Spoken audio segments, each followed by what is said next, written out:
Assalamu alaikum, chers frères et sœurs, vous qui me suivez actuellement dans le monde entier, vous qui êtes en train de me suivre en Australie, en États-Unis, en France, plus tard en Italie, en Guinée-Conakry, au Burkina, en Côte d'Ivoire, partout dans le monde, je vous salue d'une salutation sincère. Nous allons faire aujourd'hui, je vous ai choisi l'histoire de Cheikh Abou Bakr ibn Omar.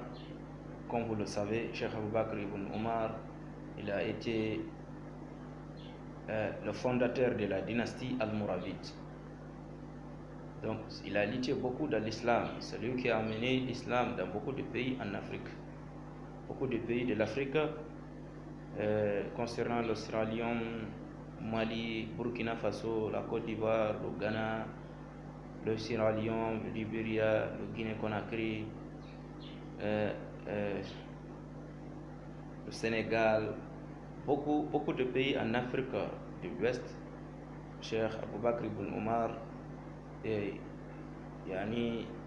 a fait l'effort dans ces pays pour envoyer l'islam jusqu'à dans le pays du Maghreb, le Maroc, la Tunisie, la Libye, l'Espagne, l'Algérie, Mauritanie. Il a beaucoup conquis. Mais beaucoup de nos jours aujourd'hui ne connaissent pas qui est Cheikh Abou Bakr ibn Omar. Il est décédé, il a laissé ses traces. Donc comme ça, lui, Cheikh Abou Bakr ibn Omar, beaucoup de personnes se demandent aujourd'hui comment il est. Est-ce que c'est un arabe ou bien c'est un berbère? Je dis c'est un berbère. Vous savez, tous les Almoravides les fondateurs de l'Almoravide sont les descendants du prophète Mohammed, paix salut soit sur lui. Pour cette raison, aujourd'hui, je vous ai choisi cette histoire pour vous expliquer qui est exactement Abou Bakr ibn Omar. Vous savez, il y a une ethnie au Sénégal qui ont le nom Ndiaye. Vous savez, le nom Ndiaye, ce n'est pas un nom, c'est une dynastie. Le nom Ndiaye, c'est juste un surnom. Leur vrai nom, c'est Al-Haïdara. Si on prend le totem de leur grand-père, c'est le lion. Ça, c'est le totem de Sayyidina Ali Karramallahu wajhahu. Bon, le nom Ndiaye aussi est un nom qui a été donné par Abou Bakr ibn Omar à son fils Djadjané Ndiaye, son premier fils, son nom origine qui s'appelle Hamdoul Amin. Comme ça, il a eu ce nom-là au Sénégal. Pour cette raison, là aujourd'hui, il y a milliers d'Indiaïs, milliers de Soniqués partout.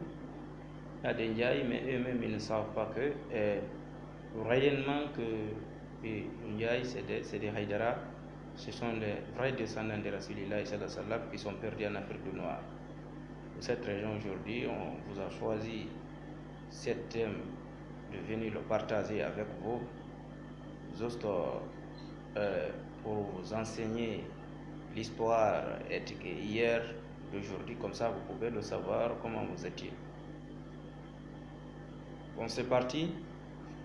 Le famille Hamdoul Amin, dit Djadjané Ndiaye, le fameux Hamdoul Amin, dit Djadjané Ndiaye, célèbre héros national sénégalais connu des traditions érotiques comme étant le fils posthume d'un grand chef almoravide appelé du nom Abou Dardaï.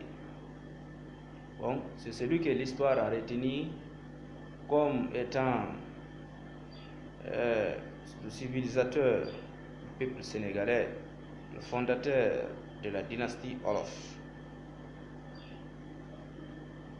Il est le fils posthume d'un grand chef almoravide appelé du nom Abou Dardaï. Lui, Djadjané Ndiaye, son papa, c'est Abou Dardaï. Et c'est lui que l'histoire a retenu comme étant l'ancêtre civilisateur de Wolof, le premier fédérateur du peuple du Sénégal, le fondateur de la dynastie des Ndiaye. Je vous disais, avant le commencement, Ndiaye c'est c'est une dynastie, non un nom. Bon, c'est là sa postérité mâle qui adopta définitivement ses patronymes. Sa postérité mâle définitivement ses patronymes et le totem du lion. Le totem du lion, lui, c'est celui que la tradition a connu ainsi comme étant le fils posthume d'un combattant de l'islam, Abu Dardaï alias Djadja. C'est le descendant d'alias Djadja et surnommé en cela Ndiaye. En appartenant alors au clan des Aoulad, Bouchbaz, fils du lion, et se réclamait dans la grande tribu des chérifiennes Idaï al-Ali, issu de la postérité d'Ali ibn Abi Talib, surnommé al-Haïdari, le lion. Il devait alors son nom Ndiaye au fameux sobriquet diminutif, lure du premier Djadier, héritier de son père, comme un second pédonyme maternel de celui-ci, ainsi que c'était d'usage dans leur culture locale. Son nom patronymique Ndiaye ainsi adopta par la suite serait alors une forme usuelle contractuelle du même prénom très répandu au milieu belge et soninké, désignant par là dans la sémantique locale la vertu qualitative d'une personne prospère et large. Vous savez, beaucoup de personnes n'arrivent pas à connaître Cheikh Abou Bakr ibn Umar.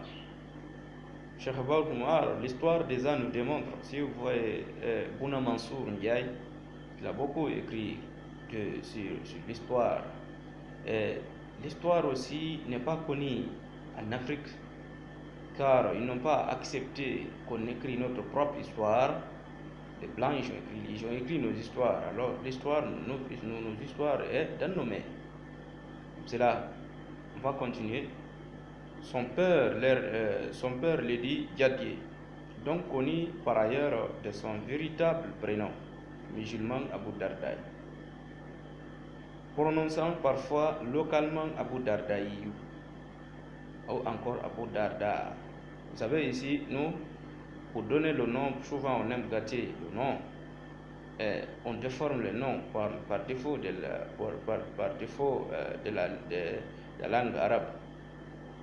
Ailleurs, son véritable prénom musulman Abu Darda est prononcé parfois localement Abu Dardaï, encore Abu Darda, fut baptisé ainsi en pieuse mémoire du personnage médinois al-Ansar.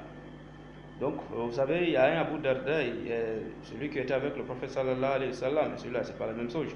Mais celui Abu Dardaï, le temps de Rasulillah, le compagnon du prophète, ils étaient, le compagnon du prophète était son nom, ils ont donné son nom à celui-là.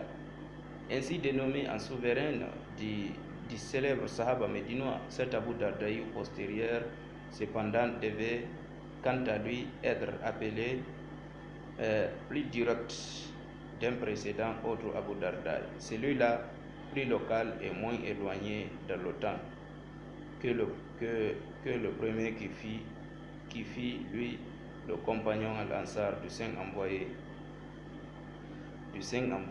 et plus ancien encore que le père de Djadier, avec qui il ne faudra alors point le confondre.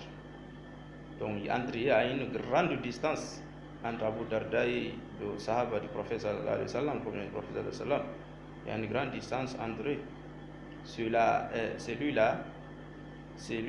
seconde du prénom, fut connu comme le prince fondateur d'une dynastie soninké Peul et Tekrou, se trouvait ainsi être ancêtre maternel direct du père de Djadier.